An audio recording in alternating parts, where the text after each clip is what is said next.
in the United States, the number one cause of death every year is heart disease. The number two cause of death every year is cancer. The number three cause of death just about every year is iatrogenesis, right? Iatra meaning physician, genesis meaning created. Right. Medical error. Seeking treatment from conventional medicine is the third leading cause of death in the United States. Every year, hundreds of thousands of people die trying to get treatment. Now, I would argue, well, first of all, that should be shocking right there in and of itself, because this, number one, is not talked about. And this was, if anybody wants to go look up, one of the easiest to read studies on this is from Johns Hopkins. Just Google Johns Hopkins third leading cause of death, medical error, and you can see a pretty decent articulation of the data. But when you actually go and dig in, you find that the reason people don't hear about it is because of coding. And these researchers, and they're not trying to out conventional medicine, they work in it, but they're just like, hey, why is this not getting reported? And it's because of the nuances with coding, right? So if your doctor prescribes a drug that kills you, there's loopholes there that is able to be superseded. And so you have to be able to have the eye to go and find that number and count that as a death related to interaction with conventional medicine. Now, I'm saying this to say that not only is this the third leading cause of death, I would argue it's the number one cause of death because of how poorly it treats the first two. As a matter of fact, the top 10, it's absolutely atrocious. Every single year, and I would see this in my practice every day, people are coming in, they're on lisinopril, they're on a statin, they're on metformin, they got all the drugs, but nothing is helping. Every year, the rates continue to climb because our system of medicine fails to do the number one thing to help to treat these conditions. Remove the cause of the disease. Stop treating it with chemicals. Stop treating it with drugs. And the number one issue here, in JAMA, the Journal of the American Medical Association, 2018, came out with a report, a big meta-analysis. The number one cause of chronic diseases in our country is poor diet. Yes. This is not even a secret. But here's the problem with the training, Jimmy. And again, and please, everybody, if you could have compassion on me today. I know I've, got a little bit, it's just, brother, you bring your truth. So this is what I want to share is this, now being at this level where, and I'm very honored and just blown away to say this, but when Eat Smarter came out, it was the number one new release of all books in the United States, fiction and nonfiction. So this is going up against I don't know, Warcraft and Harry Potter. I don't know what came out, and this is because, no, let me not even get to that point. Let me say this. Having the ability for something like that to take place over the years, I've had these incredible relationships now, with the top gastroenterologists, with the top cardiologists, with the top neuroscientists, the top psychiatrists. These are my friends and colleagues. And just going back to our original, when we got started, I was averse to those things early on. But now I had to open myself up and have relationships with these folks, and they're really good friends. And now here's the thing. Let me give you guys an example. I know the top cardiologist, right? He's a good friend of mine. The top gastroenterologist. Let me use him as an example. He's an even better example. He's made a pivot recently, the last couple of years, and to paying more attention to food. He went to school for 16 years to become an award-winning gastroenterologist. 16 years. His work is specifically for the treatment of the organs related to the digestion, assimilation, and elimination of food. Yes. He learned about food for 2 weeks in 16 years of education. Yeah. He treats the organs that deal with food, yet he knows nothing about food. Not only that, and this is the most important part, the organs themselves, the gastrointestinal tract, the liver, the pancreas, they're all made from food. They're made from the food that you eat. Cardiology, your heart is made from food. The blood running through your arteries and veins is made from food. The arteries themselves are made from food. We're dealing with a system that doesn't even know what the thing is made of. Your cardiologist treating a heart, not understanding that the heart is made from food. Do you understand the level of ignorance that the very foundation of our system is based on something that's not true. It's based on a false understanding of what health is because it's ignoring the number one thing that you're made of. We're treating organs, right? So again, if it's somebody, a rheumatologist, if somebody who's a neuroscientist, right? I know I just did a guest lecture at NYU for their neuroscience department. And again, incredible. They're in the labs, they're looking at the brain, but not understanding that the brain is made from food.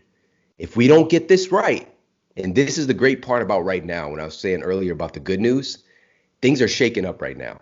It looks really bad, but now because people are questioning things, everything is so shaken up, they're much more malleable. This is our opportunity to change it. When things were as solid as they were, man, it's much more difficult. But we have to step up. We have to take action. We have to have these conversations. We have to make our voices heard. Man, I have made this point about doctors and their lack of knowledge about the role of food for years. And 2 weeks is actually being very generous because a lot of these medical doctors, I guess gastroenterologists will get a little more, but just traditionally trained MDs, you're lucky if it's like a little 3-hour seminar, which one of my guests on my podcast that was a fourth year medical student, he's like, yeah, I got one 3-hour seminar. That was it. They didn't talk about insulin. They didn't talk about hormonal effects. They didn't talk about anything related to nutrition that would be relevant. And then you've got all of these kind of concepts out there that focus in on the calories, even if they do learn, or they default to the USDA and their dietary guidelines, which we just got the new ones, still just as atrocious as the original ones in 1980. And so that doesn't help any of us. And yet, where do people get their knowledge when they have a health condition about how to eat? It's their doctor, and their doctor's, I guess you should cut back on your saturated fat and exercise and all the tautologies of eating smarter, supposedly. And it totally ignores hormones. It totally ignores gut health. It ignores all these things you talk about, figuring out how to like customize the macros. Like if people are trying to lose weight, they're doing it all wrong. Yeah. And thank you for bringing this up because I did, and I gracefully, because this is a thing too, and this is why I asked for some compassion today. Everything has to be presented in a graceful way. This is why, again, I'm brought in. Nestle reaches out to me to come and, talk to their organization, or, all of these, the most prestigious universities. And I'm speaking at medical conferences for doctors. And like, it's not because I'm out there like, you guys are stupid. You don't know it. It's more because it's graceful and it's very, it's inviting and it's presented in a way that makes it obvious. But one of the most, and I presented this through the lens in Eat Smarter, through the lens of helping and protecting our physicians, who it is a medal of honor to absolutely destroy your health through your training, to absolutely destroy your health. And most people have no idea the rates of suicide in the medical profession, the rates of heart disease in the medical profession, the rates of cancer being above the general population that they're treating. Everything is worse by the very people we're going to for our healthcare. Their healthcare is terrible in general. And this is, again, go ahead. I'm sorry. Even worse since COVID. Yeah, of course, but this should be Captain Obvious. Again, they're not getting the training on what real health looks like, and also it's, again, a medal of honor to sleep deprive yourself. It's a medal of honor to work yourself to the bone. But the system has created a structure where even if they got into the field to help people, which the vast majority, we're talking about nearly every physician wanted to help people, but the system is created in such a way that you have to work in volume, so you've got 5-10 minute patient visits. You don't know shit about this person. Yeah. Truly. You don't know what the cause of their issue is. You don't know the root cause of their high blood pressure. You don't know what's going on with their work. You don't know what's going on with the stress in their relationship. Matter of fact, you're not even trained to ask these questions, let alone what is the solution for these things, except what you mentioned, cookie cutter, cut your fat, watch your levels of fat, reduce your calories, make sure you keep an eye on your calories, make sure you get some exercise in. Now, what we're really bringing to bear, and I'm so grateful for this, Because like even with the books and the new science that we have now with nutrition, and there's so many diet frameworks that are incredibly successful. I know like Dr. Stephen Gundry in The Plant Paradox, Yeah. you in keto, Mark Sisson in keto, Paul Saladino in The Carnivore, um, uh, Dr. Will Bolsowitz in the fiber solution, fiber fueled, in the plant-based approach. The reason that they're sharing these frameworks is that they're helping their patients with them, but not everybody gets helped with each framework. As a matter of fact, there's a large percentage in each one who are not getting the results, partially because of how it's done, absolutely, but also partially because it might not be what's right for that person right then. And so in Eat Smarter, it's a unifier of all the best diet frameworks and takes what are the things that are most important, regardless of the diet you choose, because I want to be inviting and all encompassing and not leave people out. So that's number one. But also, what are the things that are clinically proven to mess you up on any of these diet frameworks? Yes. And bringing those to light. And one of the biggest tenets overarching our entire system of nutrition. And I went to a traditional university and I had my nutritional science class. And I was taught on day one, the very first day of class, that if you manage calories, you can manage your health. If you manage calories, if you can control calories, you can control what's happening with your body composition. Calories were the tip of the spear. That's the most important thing. Now, here's the thing. In Eat Smarter, and this is so powerful, I take people through the history of the calorie, like where the hell did it even come from? Right. But also, there are 7 epicaloric controllers. All right, so like epigenetics, and I want to impress this upon everybody to use this language now. Epicaloric controllers, 7 clinically proven factors that control what calories do in your body. They supersede calories. And one of these, for example, which is neuroinflammation, which is one of the biggest epidemics taking place right now, right? And so researchers at Yale University School of Medicine detailed that neuroinflammation is one of the major drivers of our obesity epidemic, all right? And so we've got that as a driver, but then obesity drives neuroinflammation, okay? So it creates this vicious circle. Yeah. And nobody's talking about on these diet frameworks, we've got to reduce the inflammation in your brain to get your metabolism healthy. And the reason that this specifically, I'll use hypothalamic inflammation. So this is the integration of your nervous system and your endocrine system, your hormones and your nervous system happens in your hypothalamus. It's really a master gland, that HPA axis. Your hypothalamus, and this is one of the studies that I share in Eat Smarter, your hypothalamus is intimately connected with your gut.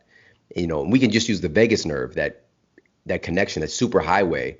Your hypothalamus, if it's inflamed, and or your gut, if you have gut inflammation, which hundreds of millions of people here in this country do, your brain can literally tell your gut to increase the absorption of calories from the food that you're eating. Yes. Your brain can literally tell your gut to reduce the absorption of calories that you're eating, reduce the absorption of nutrients based on the assessment of what you already have stockpiled in your body. Yes. And so this supersedes, this isn't being talked about, that your brain literally determines. You can look at your fancy packaging and it says that, there's 500 calories in this food or in this meal that you're going to eat. But you, with your unique metabolism, you might absorb 350 calories from this food in actuality, whereas your friend absorbs 470 calories from the food. That's based on your unique metabolic fingerprint. And I mapped this out. If you stretch this out and you look at these 7 factors, we can have people who are the same starting weight, same starting height, starting off, put them on a calorie restricted diet, following that general framework. Right. And then over the course of a year, one of those people can burn 100,000 calories more than the other person they're matched up with, based on what's happening with their microbiome, what's happening with their brain, the neuroinflammation, based on what's happening with their body's ability to metabolize processed food, for example, because that's a part of most calorie restricted diets. You still eat your point system, shitty chocolate chip cookies made of, shitty ingredients